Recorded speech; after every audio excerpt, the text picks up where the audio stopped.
Mr. Speaker, Mr. Vice President,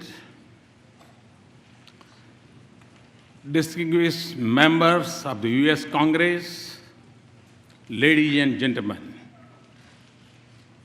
I'm deeply honored by the invitation to address this joint meeting of the U.S. Congress. Thank you, Mr. Speaker, for opening the doors of this magnificent Capitol. This temple of democracy has encouraged and empowered other democracies the world over.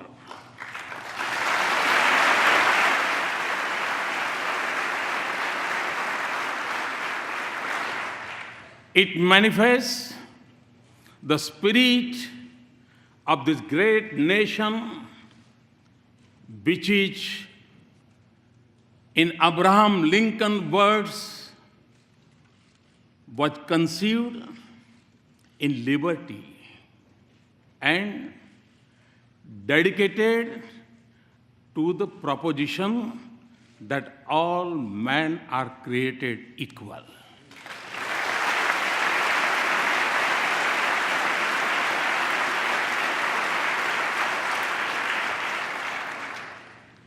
In granting me this opportunity, you have honored the world's largest democracy and its 1.25 billion people.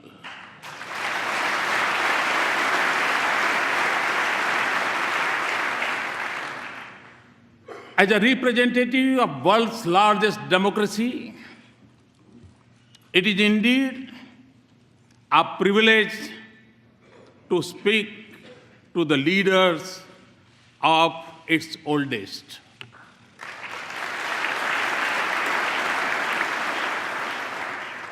Mr. Speaker, 2 days ago, I began my visit by going to the Arlington National Cemetery, the final resting place of many brave soldiers of this great land.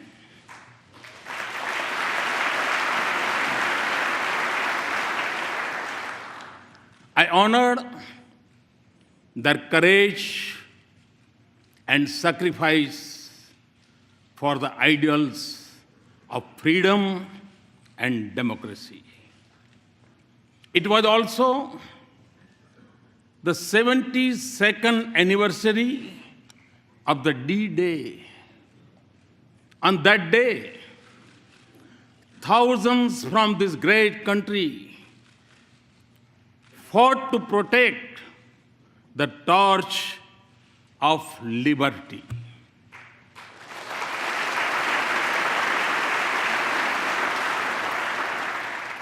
They sacrificed their lives so that the world lives in freedom. I applaud, India applauds the great sacrifices of the men and women from the land of the free and the home of the brave in service of mankind.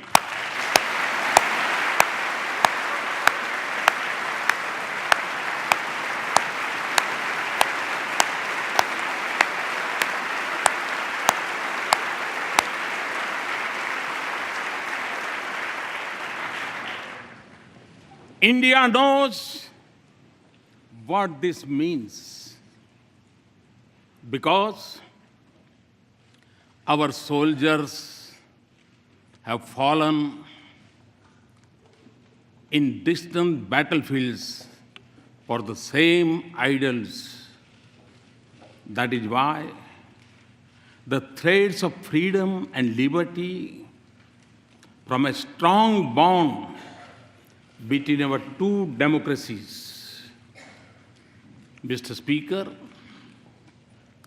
our nations may have been shaped by diverse histories, cultures, and faiths. Yet, our belief in democracy for our nations and liberty for our countrymen is common. The idea that all citizens are created equal is a central pillar of the American Constitution. Our founding fathers too shared the same belief and sought individual liberty for every citizen of India.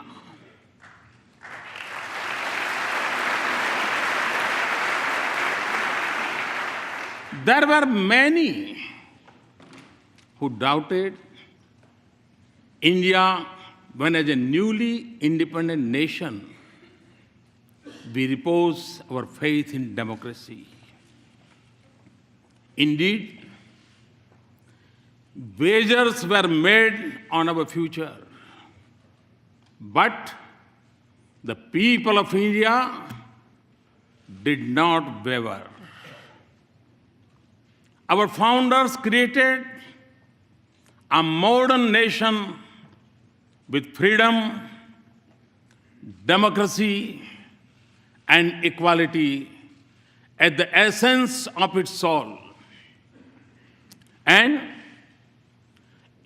in doing so, they assured that we continue to celebrate our age-old diversity. Today, across its individuals and institutions, in its villages and cities, in its streets and states, are anchored in equal respect for all faiths and in the melody of hundreds of its languages and dialects. India lives as one. India grows as one. India celebrates as one.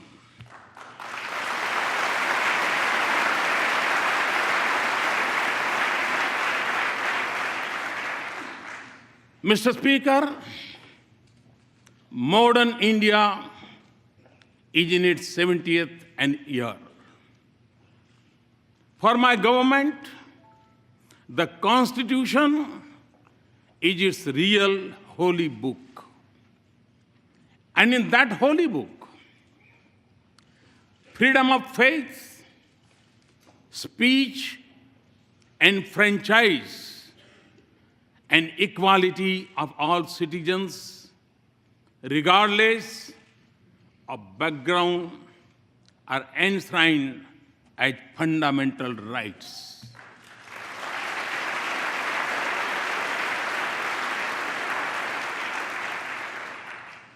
$800 million of my countrymen may exercise the freedom of franchise once every 5 years.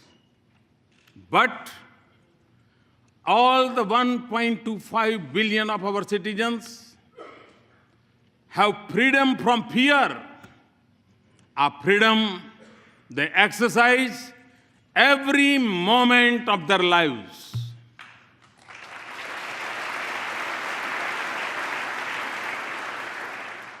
Distinguished members, engagement between our two democracies has been visible in the manner in which our thinkers impacted one another and shaped the course of our societies. Thoreau's idea of civil disobedience influenced our political thoughts. And similarly, the call by the great sage of India Swami Vivekananda to embrace humanity was most famously delivered in Chicago.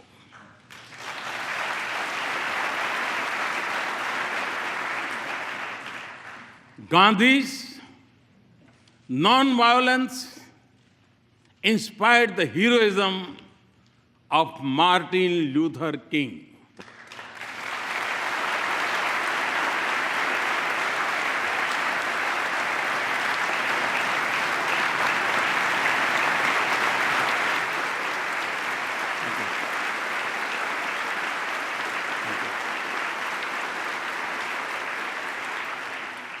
Today, a mere distance of 3 miles separates the Martin Luther King Memorial at Tidal Basin from the statue of Gandhi at Massachusetts Avenue.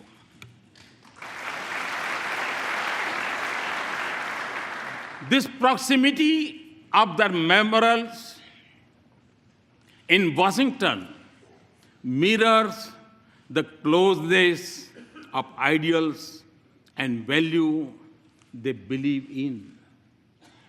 The genius of Dr. Bhimrao Babasaheb Ambedkar was nurtured in the years he spent at the Columbia University a century ago.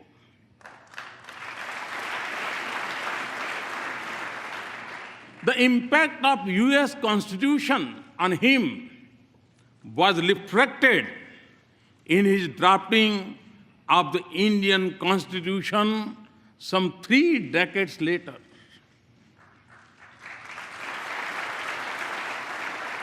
Our independence was ignited by the same idealism that fueled your struggle for freedom. No wonder then that former Prime Minister of India, Sri Atal Bihari Vajpayee, called India and the US natural allies.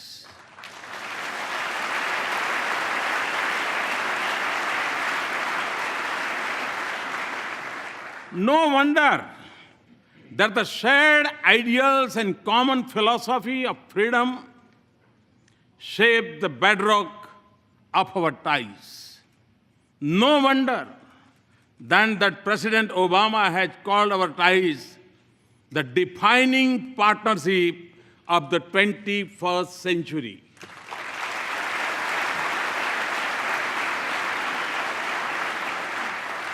Mr. Speaker, more than 15 years ago, Prime Minister Vajpayee stood here and gave a call to step out of the shadow of hesitation of the past. The pages of our friendship since then tell a remarkable story. Today, our relationship has overcome the hesitations of history.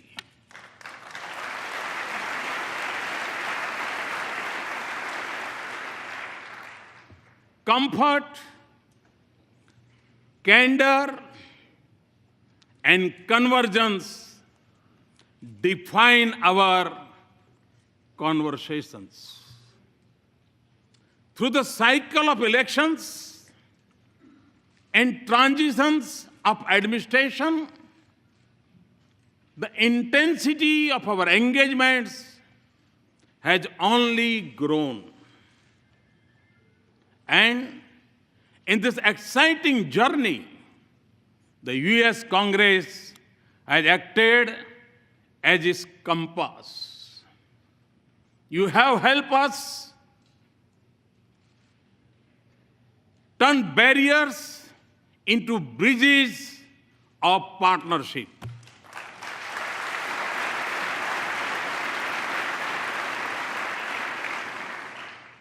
In the fall of 2008, when the Congress passed the India-US Civil Nuclear Cooperation Agreement, it changed the very colors of leaves of our relationship.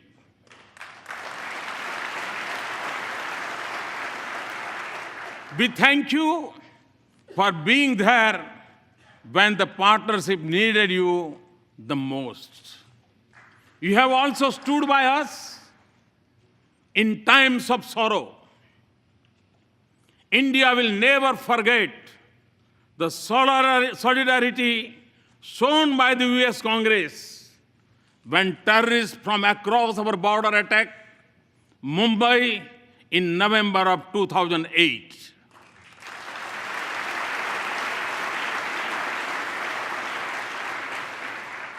And for this, we are grateful. Mr. Speaker, I'm informed that the working of the US Congress is harmonious.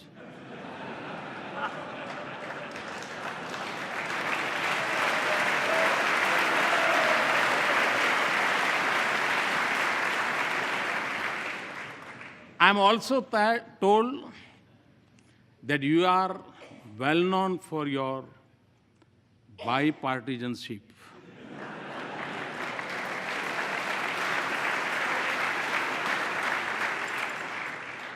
Well, you are not alone. Time and again, I have also witnessed a similar spirit in the Indian Parliament.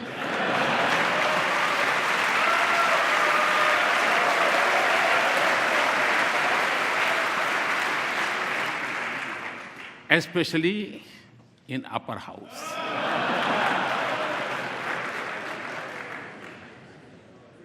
So, as you can see, we have many shared practices. Mr. Speaker, as this country knows well, every journey has its pioneers. Very early on, they shaped a development partnership, even when our meeting ground was more limited. The genius of Norman Borlaug brought the Green Revolution and food security to my country.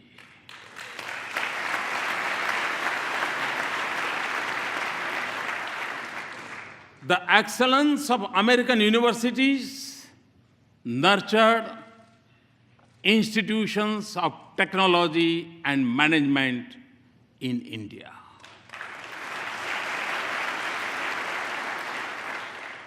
And I could go on, but fast forward to the present. The embrace of our partnership extends to the totality of human endeavor. From the depths of the oceans to the vastness of the space.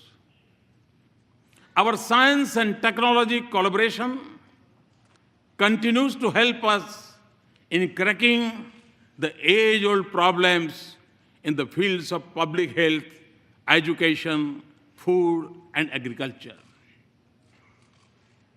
Ties of commerce and investment are flourishing. We trade more with the US than with any other nation.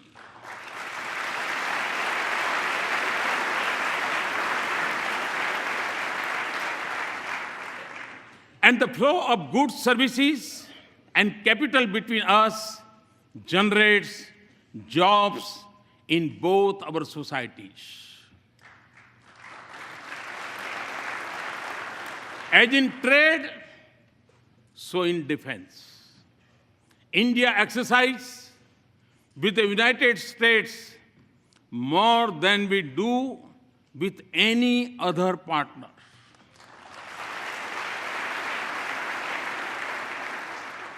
Defense purchases have moved from almost zero to $10 billion in less than a decade. Our cooperation also secures our cities and citizens from terrorists and protects our critical infrastructure from cyber threats. Civil nuclear cooperation, as I told President Obama yesterday, is a reality. Mr. Speaker, our people-to-people links are strong, and there is a close cultural connect between our societies. Siri, you are familiar with the Siri. Siri tells us that India's ancient heritage of yoga has over 30 million practitioners in the US.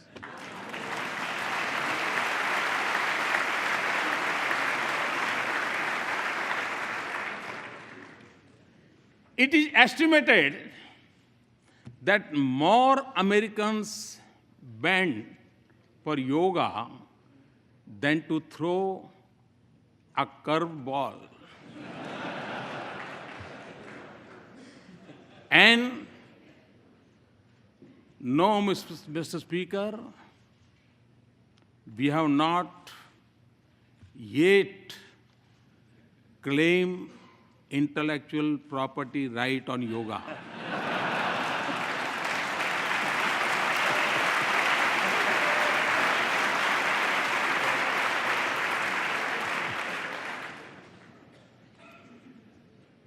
Connecting our two nations is also a unique and dynamic bridge of 3 million Indian Americans.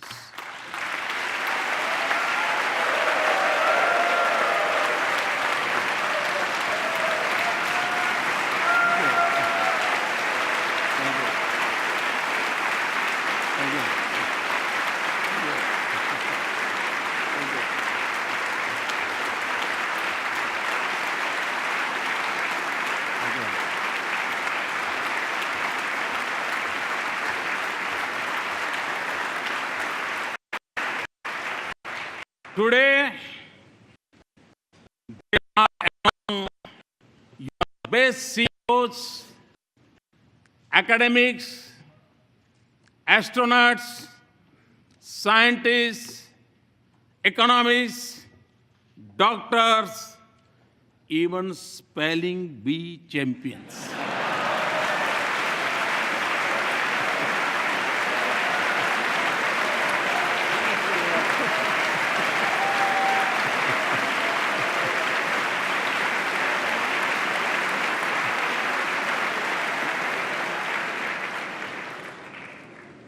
They are your strength.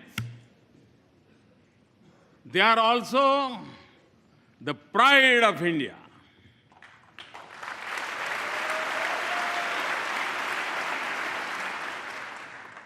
They symbolize the best of both our societies.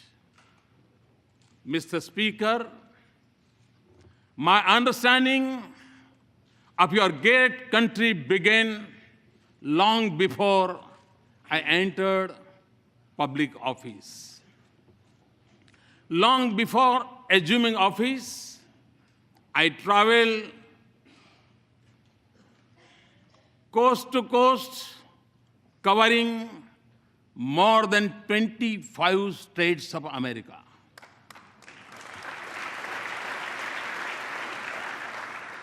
I realized then that the real strength of the US was in the dreams of its people and the boldness of their ambitions.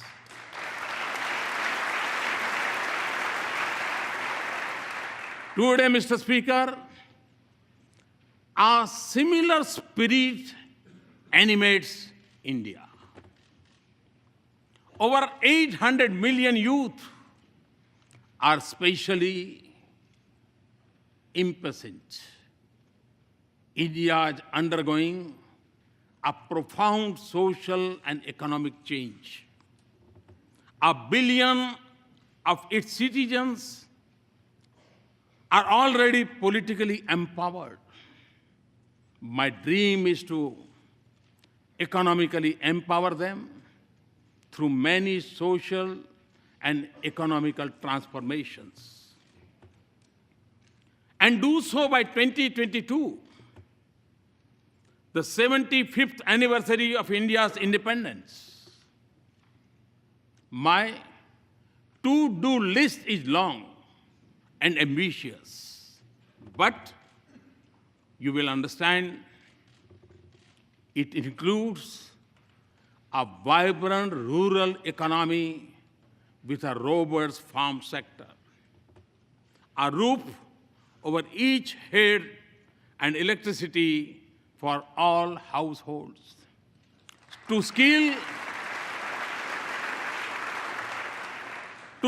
millions of our youth, build 100 smart cities, have a broadband for 1 billion, and connect our villages to the digital world.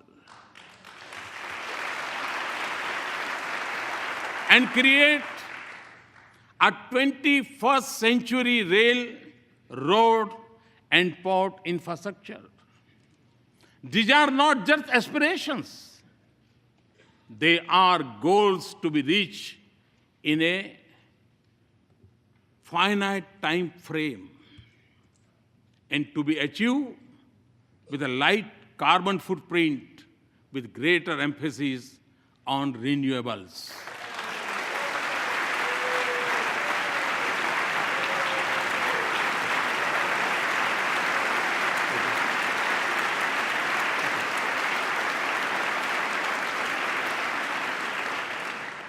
Mr. Speaker, in every sector of India's forward march, I see the US as an indispensable partner.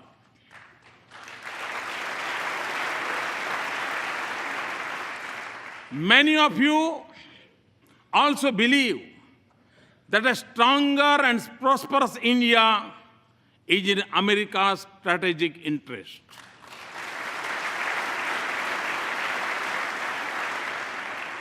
Let us work together to convert shared ideals into practical cooperation.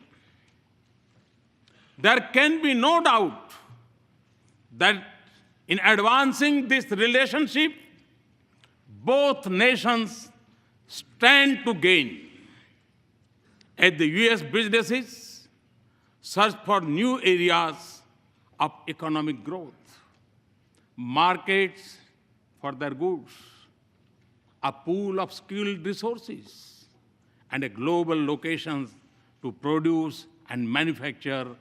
India could be their ideal partner.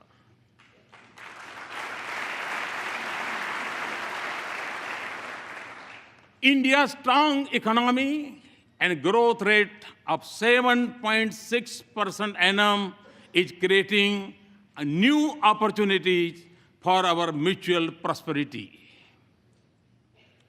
Transformative American technologies in India and growing investment by Indian companies in the United States both have a positive impact on the lives of our citizens.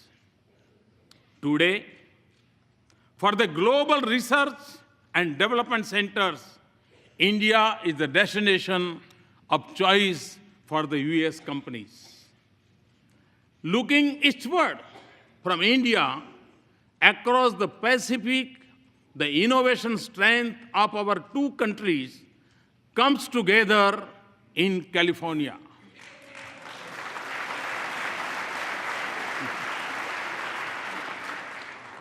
Here, the innovative genius of America and India's intellectual creativity are working to shape new industries of the future. Mr. Speaker, the 21st century has brought with it great opportunities, but it has also come with its own set of challenges. While some parts of the world are islands of growing economic prosperity, others are mired in conflicts. In Asia, the absence of an agreed security architecture creates uncertainty. Threats of terror are expanding and new challenges are emerging in cyber and outer space. And global institutions conceived in 20th century seem unable to cope with new challenges or take on new responsibilities. In this world of multiple transitions and economic opportunities, growing uncertainties and political complexities, existing threats and new challenges, our engagement can make a difference by promoting cooperation, not dominance, connectivity, not isolation, inclusive, not exclusive mechanisms, respect for global commons, and above all, for international rules and norms. India is already assuming her responsibilities in securing the Indian Ocean region. A strong India-US partnership can anchor peace, prosperity, and stability from Asia to Africa and from Indian Ocean to the Pacific.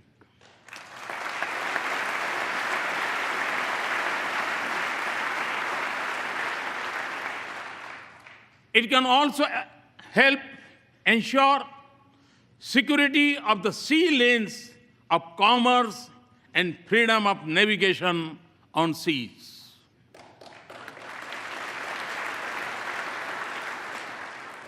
But the effectiveness of our cooperation would increase if international institutions frame with the mindset of the 20th century where they reflect the realistic of today.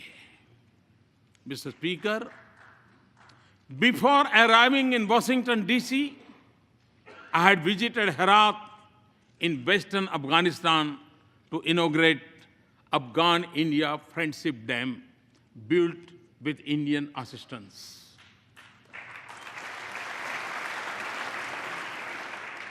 I was also there on the Christmas Day last year to dedicate to that proud nation, its parliament, a testimony to our democratic ties.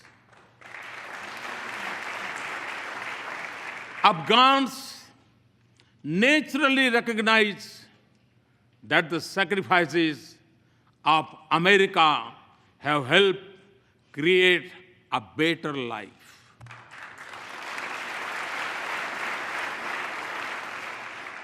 But your contribution in keeping the region safe and secure is deeply appreciated by even beyond. And India too has made an enormous contribution and sacrifices to support our friendship with Afghan people. A commitment to rebuild a peaceful and stable and prosperous Afghanistan is our shared objective. 8 distinguished members, not just in Afghanistan, but elsewhere in South Asia and globally, terrorism remains the biggest threat. In the territory stretching from west of India's border up to Africa, it may go by different names, from Lashkar-e-Taiba to Taliban to ISIS, but its philosophy is common, of hate, murder, and violence. Although it is a shadow spreading across the world, it is incubated in India's neighborhood.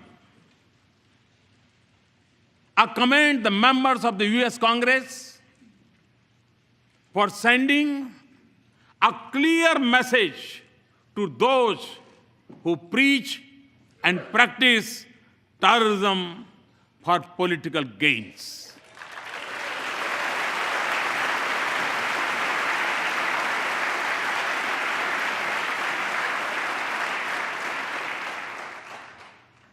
Refusing to reward them is the first step towards holding them accountable for their actions.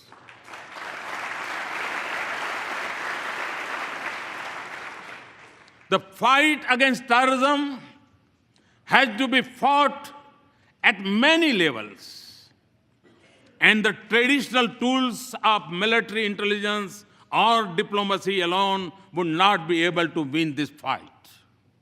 Mr. Speaker, we have both lost civilians and soldiers in combating terrorism. The need of the hour is for us to deepen our security cooperation and base it on a policy that isolates those who harbor, support, and sponsor terrorists.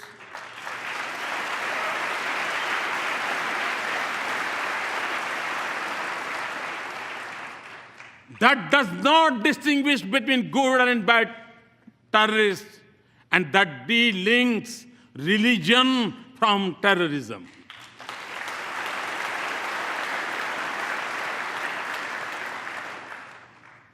Also, for us to succeed, those who believe in humanity must come together to fight for it as one and speak against this menace in one voice.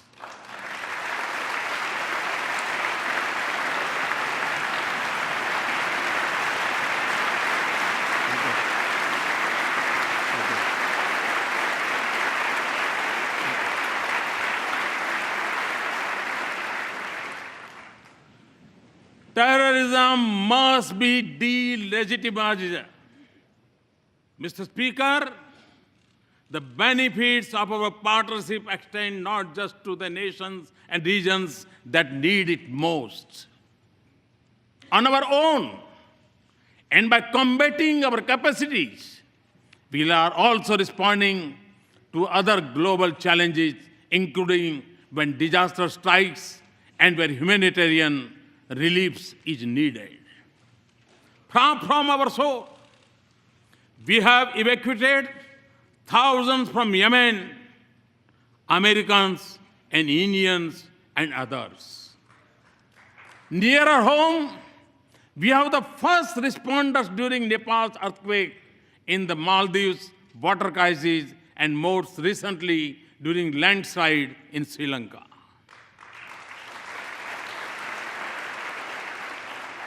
We are also one of the largest contributors of troops to UN peacekeeping operations.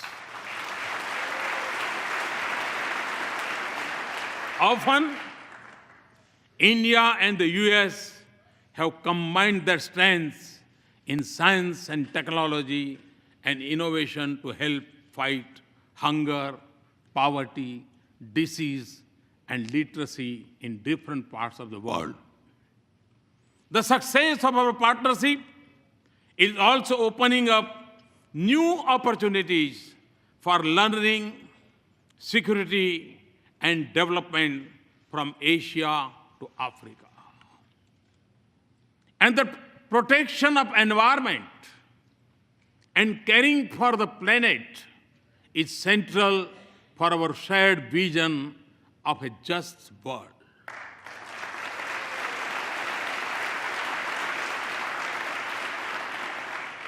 For us in India, to live in harmony with Mother Earth is a part of our ancient belief. And to take from nature only what is most essential is a part of our Indian culture. Our partnership, therefore, aims to balance responsibilities with capabilities. And it also focuses on new ways to increase the availability and use of renewable energy.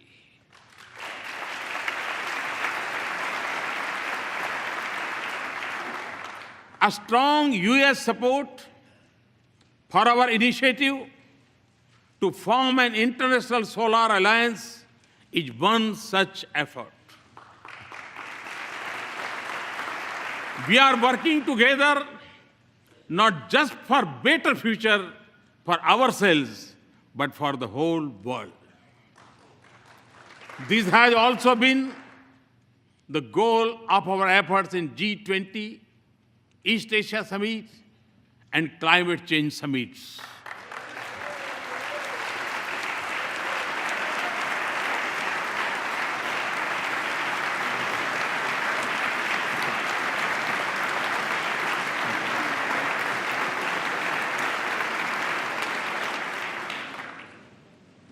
Mr. Speaker,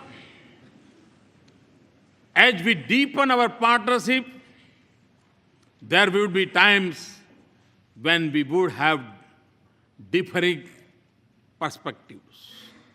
But since our interests and concerns converge, the autonomy in decision-making and diversity in our perspectives can only add values to our partnership. So, as we embark on a new journey and seek new goals, let us focus not just on matters routine, but also transformation, all ideas. Ideas which can focus not just on creating wealth, but also creating value for our societies.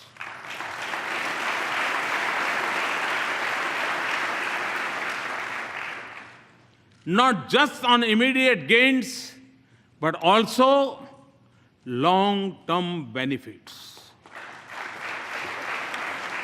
Not just on sharing best practices, but also shaping partnerships, and not just on building a bright future for our people, but in being a bridge to a more united, human, and prosperous world.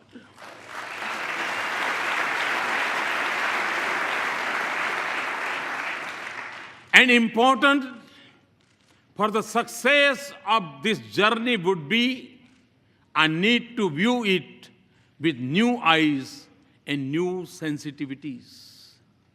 When do this, we will realize the full promise of this extraordinary relationship.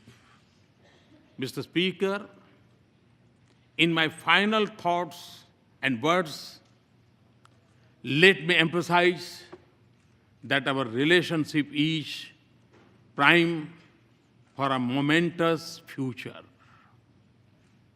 The constraints of the past are behind us, and foundations of the future are firmly in place. In the lines of Walt Whitman, The orchestra have sufficiently tuned their instruments. The baton has given the signal. And to that, if I might add, there is a new symphony in play.